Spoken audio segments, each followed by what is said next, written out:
Hello friends, welcome to spicy voyage. ഇന്ന് നമ്മളൊരു ഉപ്പുമാവാണ് ഉണ്ടാക്കാൻ പോകുന്നത്, ബനാന ഉപ്പുമ. അപ്പോൾ നമ്മൾ സാധാരണ ഉണ്ടാക്കുന്ന ഉപ്പുമാവിൽ നിന്ന് കുറച്ച് വെറൈറ്റിയാണ്, ഏത്തപ്പഴമൊക്കെ ചേർത്തിട്ടുണ്ടാക്കുന്ന ഒരു ഉപ്പുമാവാണ്. എല്ലാവർക്കും ഇഷ്ടപ്പെടും, എല്ലാവരും ഒന്ന് ഉണ്ടാക്കി നോക്കണം.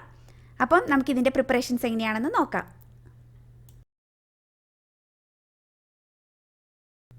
അപ്പോൾ നമുക്ക് ബനാന ഉപ്പുമാവ് ഉണ്ടാക്കാനായിട്ട് സ്റ്റാർട്ട് ചെയ്യാം. അതിനുവേണ്ടി ഇവിടെ ഒരു മീഡിയം സൈസ് സവാള എടുത്തിട്ടുണ്ട്, പിന്നെ ഒരു ചെറിയൊരു കഷ്ണം ഇഞ്ചി, പിന്നെ 2 പച്ചമുളകും എടുത്തിട്ടുണ്ട്. ഈ ഇഞ്ചിയും പച്ചമുളകും നല്ല പൊടിയായിട്ട് ഒന്ന് ചോപ്പ് ചെയ്തെടുക്കണം. പിന്നെ സവാളയും ചെറുതായിട്ടൊന്ന് കട്ട് ചെയ്തെടുക്കാം. പിന്നെ ഇവിടെ 2 ഏത്തപ്പഴം എടുത്തിട്ടുണ്ട്, നല്ല പാകത്തിന് പഴുത്ത ഏത്തപ്പഴമാണ് എടുത്തിരിക്കുന്നത്. ഇതൊന്ന് ചെറുതായിട്ടൊന്ന് കട്ട് ചെയ്തെടുക്കാം.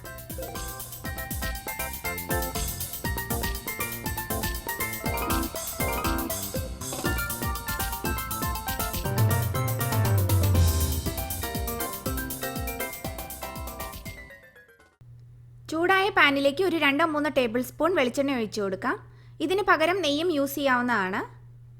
ഇപ്പോൾ ഇവിടെ എണ്ണ ചൂടായി വന്നിട്ടുണ്ട്. ഇതിലേക്ക് ഒരു 1/2 ടീസ്പൂൺ കടുകിട്ട് പൊട്ടിച്ചെടുക്കാം. ഇപ്പോൾ ഇവിടെ കടുകൊക്കെ നന്നായിട്ട് പൊട്ടി വന്നിട്ടുണ്ട്. ഇനി സ്റ്റൗവിൻ്റെ ഫ്ലെയിം ഒരു മീഡിയത്തിലേക്ക് വെച്ച് കൊടുക്കാം. ഇനി ഇതിലേക്ക് ഒരു ടേബിൾ സ്പൂൺ ഉഴുന്നുപരിപ്പ് ചേർത്ത് കൊടുക്കാം. ഈ ഉഴുന്നുപരിപ്പ് ഒരു സ്ട്രെയിനറിലേക്ക് ഇട്ടിട്ട് നന്നായിട്ടൊന്ന് കഴുകിയെടുത്താണ്. അതിനുശേഷം ഒരു 4-5 മിനിറ്റ് വെള്ളം പോകാനായിട്ട് വെച്ചിരുന്നു. ഇനി ഈ ഉഴുന്ന് പരിപ്പ് ഒന്ന് ബ്രൗൺ ആവാൻ തുടങ്ങുന്നത് വരെ ഒരു മീഡിയം ഫ്ലെയിമിൽ വെച്ചിട്ട് ഒന്ന് റോസ്റ്റ് ചെയ്തെടുക്കാം. ഇപ്പോൾ ഇവിടെ ഉഴുന്ന് പരിപ്പ് ഒന്ന് ബ്രൗൺ ആവാൻ തുടങ്ങുന്നുണ്ട്.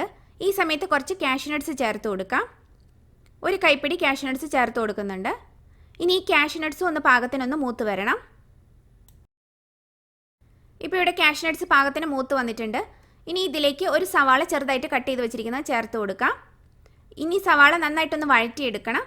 ബ്രൗൺ ആവേണ്ട ആവശ്യമൊന്നുമില്ല, ഒന്ന് ട്രാൻസ്പെറൻ്റ് ആവുന്ന വരെ ഒന്ന് വഴറ്റിയെടുത്താൽ മതി. ഒരു 3-4 മിനിറ്റൊക്കെ എടുക്കും.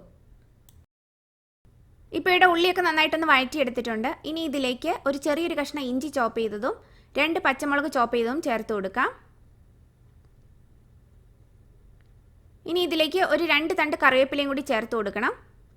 ഇനി ഇതൊന്നും കൂടി ഒന്ന് നന്നായിട്ട് വഴറ്റി കൊടുക്കാം. ഇഞ്ചിയുടെ പച്ചമണമൊക്കെ ഒന്ന് മാറണം. ഒരു 1-1.5 മിനിറ്റൊക്കെ മതിയാവും. ഇനി ഇതിലേക്ക് നമ്മൾ നേരത്തെ കട്ട് ചെയ്ത് വെച്ചിരുന്ന 2 ഏത്തപ്പഴം ചേർത്ത് കൊടുക്കാം. ഈ പഴം നമുക്കൊരു 1 മിനിറ്റ് നേരം ഒന്ന് വഴറ്റിയെടുക്കാം. ഇപ്പോഴും നമ്മുടെ സ്റ്റൗ ഒരു മീഡിയം ഫ്ലെയിമിൽ തന്നെയാണ് വെച്ചിരിക്കുന്നത്. പിന്നെ ഇതിലേക്ക് നമ്മൾ ഇനി തേങ്ങയും റവയൊക്കെ ചേർത്ത് വഴറ്റുന്ന കൂടെ പഴവും ബാക്കി കറക്റ്റായിട്ട് വെന്ത് വന്നോളും. പിന്നെ നമ്മൾ തിളച്ച വെള്ളമൊക്കെ ചേർക്കാനുള്ളതാണല്ലോ. അപ്പോൾ ഇപ്പം നമ്മളൊരു കറക്റ്റ് 1 മിനിറ്റ് ഒന്ന് വഴറ്റിയെടുത്താൽ മതി. ഇപ്പോൾ ഇവിടെ പഴം ചേർത്തിട്ട് ഒരു 1 മിനിറ്റൊക്കെ സമയമായി. ഇനി ഈ സമയത്ത് നമുക്ക് ഒരു 1/4 കപ്പ് ചിരണ്ടിയ തേങ്ങ ചേർത്ത് കൊടുക്കാം. ഇനി ഈ തേങ്ങ ചേർത്തതിന് ശേഷം നമുക്കൊരു 1 മിനിറ്റൊക്കെ ഒന്ന് വഴറ്റി കൊടുക്കണം. അപ്പോൾ ഈ സമയത്ത് പഴവും അതിൻ്റെ കൂടെ കിടന്ന് പാകത്തിന് കുക്കായി വന്നോളും. തേങ്ങ ചേർത്ത് കൊടുത്തതിന് ശേഷം ഇപ്പോൾ ഇവിടെ ഒരു 1 മിനിറ്റ് നേരം നമ്മൾ വഴറ്റിയെടുത്തിട്ടുണ്ട്. ഇനി ഇതിലേക്ക് 1 കപ്പ് റവ ചേർത്ത് കൊടുക്കാം. പിന്നെ അടുത്തതായിട്ട് ഒരു 1.5 ടേബിൾ സ്പൂൺ പഞ്ചസാര ചേർത്ത് കൊടുക്കുന്നുണ്ട്. ഈ പഞ്ചസാര ഓപ്ഷണലാണ്, ഇഷ്ടമില്ലെങ്കിൽ നമുക്കിത് ഒഴിവാക്കാം. അതല്ലെങ്കിൽ പഞ്ചസാരയുടെ അളവ് നമുക്ക് കുറച്ച് കൊടുക്കാം. ഒരു 1/2 ടേബിൾ സ്പൂൺ ചേർത്ത് കൊടുത്താലും നല്ലതാണ്. ഉപ്പുമാവിന് ഒരു നല്ലൊരു ടേസ്റ്റ് കൊടുക്കും. ഇനി ഇതിലേക്ക് ഒരു ടീസ്പൂൺ ഉപ്പും കൂടി ചേർത്ത് കൊടുക്കുന്നുണ്ട്. ഇനി നമ്മൾ ഈ റവയൊക്കെ ചേർത്ത് കൊടുത്തുകൊണ്ട് തന്നെ നമുക്കിനി ഫ്ലെയിം ഏറ്റവും ലോയിലേക്ക് വെച്ച് കൊടുക്കണം, അല്ലെങ്കിൽ റവ പെട്ടെന്ന് അങ്ങ് കരിഞ്ഞു പോകും. ഇനി ഇതൊരു 2 മിനിറ്റ് നേരം നമുക്ക് നന്നായിട്ടൊന്ന് ഇളക്കി കൊടുക്കണം. ആ സമയം കൊണ്ട് റവ നന്നായിട്ടൊന്ന് ചൂടായി ചെറുതായിട്ടൊന്ന് റോസ്റ്റായി വരും. പഴം ഉടഞ്ഞു പോകാതെ വേണം ഇത് ഇളക്കി കൊടുക്കാനായിട്ട്. റവ ചേർത്ത് കൊടുത്തതിന് ശേഷം നമ്മൾ 2 മിനിറ്റ് നേരം ഇളക്കി കൊടുത്തിട്ടുണ്ട്. ഇനി ഇതിലേക്ക് നമുക്കൊരു 3 കപ്പ് തിളച്ച വെള്ളമാണ് ഒഴിച്ചു കൊടുക്കുന്നത്.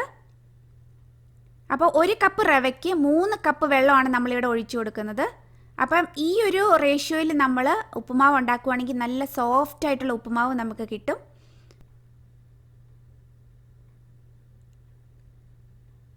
ഇനി ഇത് ഇപ്പം തന്നെ ആകെ ഇളക്കി മറിക്കേണ്ട ആവശ്യമൊന്നുമില്ല. ഈ വെള്ളം തിളയ്ക്കാനായിട്ട് നമുക്കിനി സ്റ്റൗവിൻ്റെ ഫ്ലെയിം ഒരു മീഡിയത്തിലേക്ക് വെച്ച് കൊടുക്കാം. റവയെല്ലാം വെള്ളത്തിൽ നന്നായിട്ട് മുങ്ങിക്കിടക്കുന്നുണ്ടോ നോക്കാൻ വേണ്ടി മാത്രം ഇതുപോലെ തവി വെച്ച് ഒന്ന് ചെയ്താൽ മതി. അല്ലാതെ ആകെ നമ്മൾ ഇളക്കി കുഴയ്ക്കേണ്ട ആവശ്യമില്ല. ഒരു 1-2 മിനിറ്റിനകം ഈ വെള്ളം നന്നായിട്ട് വറ്റി വരും. അതിനുശേഷം നമ്മൾ ഇളക്കി കൊടുത്താൽ മതി. ഇപ്പോൾ ഇവിടെ ഇതാ വെള്ളം പതുക്കെ വറ്റി തുടങ്ങിയിട്ടുണ്ട്. അപ്പോൾ ഈ സമയത്ത് നമുക്കിനി സ്റ്റൗവിൻ്റെ ഫ്ലെയിം ഏറ്റവും ലോയിലേക്ക് വെച്ച് കൊടുക്കാം. അതല്ലെങ്കിൽ ഉപ്പുമാവ് പെട്ടെന്ന് പാത്രത്തിൻ്റെ അടിക്കൊക്കെ പിടിക്കാൻ തുടങ്ങും. ഇപ്പോൾ ഇവിടെ ഇതാ വെള്ളം ഏതാണ്ട് നന്നായിട്ട് വറ്റി വന്നിട്ടുണ്ട്. അപ്പോൾ ഇനി ഈ സമയത്ത് നമുക്ക് ഇതുപോലെ ഒന്ന് ഇളക്കി കൊടുക്കാം. അപ്പോൾ ഇന്ന് നമ്മളിപ്പോൾ ഇവിടെ പഴം ചേർത്ത് ഉപ്പുമാവാണ് ഉണ്ടാക്കിയിരിക്കുന്നത്. അപ്പോൾ ഈ പഴം ഒഴിവാക്കുകയാണെങ്കിൽ നമ്മൾ സാധാരണ ഉണ്ടാക്കുന്ന പോലത്തെ ഉപ്പുമാവായി. അപ്പോൾ ഇതിൽ വേറെ വ്യത്യാസമൊന്നും വരുത്താനൊന്നുമില്ല. എല്ലാം ഇതേ രീതിയിൽ തന്നെ ചെയ്താൽ മതി. 1 കപ്പ് റവയ്ക്ക് 3 കപ്പ് വെള്ളം ഒഴിച്ച് ഉണ്ടാക്കുവാണെങ്കിൽ നല്ല സോഫ്റ്റ് ആയിട്ടുള്ള ഉപ്പുമാവ് നമുക്ക് ഉണ്ടാക്കിയെടുക്കാൻ പറ്റും. അപ്പോൾ ഈ രീതിയിൽ എല്ലാവരും ഒന്ന് ഉപ്പുമാവ് ഉണ്ടാക്കി നോക്കണം. നിങ്ങൾക്ക് തീർച്ചയായിട്ടും ഇഷ്ടപ്പെടും. ഇപ്പോൾ ഇവിടെ ഇത് നമ്മൾ നന്നായിട്ടൊന്ന് ഇളക്കി എടുത്തിട്ടുണ്ട്. അപ്പോൾ ഈ സമയത്ത് വേണമെങ്കിൽ നമുക്കൊരു 1 ടീസ്പൂൺ നെയ്യ് ചേർത്ത് കൊടുക്കാം. എന്നിട്ട് ഇത് ഒന്നും കൂടി ഒന്ന് ഇളക്കി കൊടുത്താൽ മതി. നെയ്യ് ചേർക്കുവാണെങ്കിൽ ഉപ്പുമാവിന് നല്ലൊരു ടേസ്റ്റാണ്. അപ്പം നെയ്യ് ഇഷ്ടമുള്ളവർക്ക് അങ്ങനെ ചെയ്യാം. അപ്പം നമ്മുടെ ഉപ്പുമാവ് ഇവിടെ റെഡി ആയിട്ടുണ്ട്. നമുക്ക് സ്റ്റൗ ഓഫ് ചെയ്യാം. ഇനി ഇതൊരു 1-2 മിനിറ്റ് നേരം ഒന്ന് അടച്ചു വെച്ചതിന് ശേഷം നമുക്ക് സെർവ് ചെയ്യാം.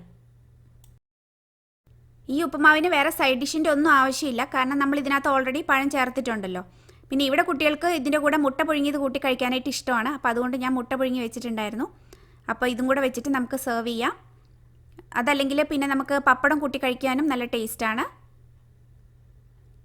അപ്പം നല്ല ഷേപ്പിലൊക്കെ ഇത് പ്രസൻറ്റ് ചെയ്യണമെന്നുണ്ടെങ്കിൽ ഒരു ബൗളിൽ ഇതുപോലെ ഉപ്പുമാവ് ഫില്ല് ചെയ്തെടുത്താൽ മതി. ഫില്ല് ചെയ്യുന്ന സമയത്ത് അകത്ത് കുറച്ച് നെയ്യും കൂടെ പരട്ടുവാണെങ്കിൽ നമുക്ക് വിട്ട് കിട്ടാൻ എളുപ്പമുണ്ടാവും. അതിനുശേഷം ഇതുപോലെ കത്തി കൊണ്ട് ഒന്ന് സൈഡ് ഒന്ന് വിടിയിച്ചെടുത്താൽ മതി. എന്നിട്ട് ഒരു പ്ലേറ്റിലേക്ക് വെച്ചിട്ട് ഇത് കമത്തി കൊടുക്കാം.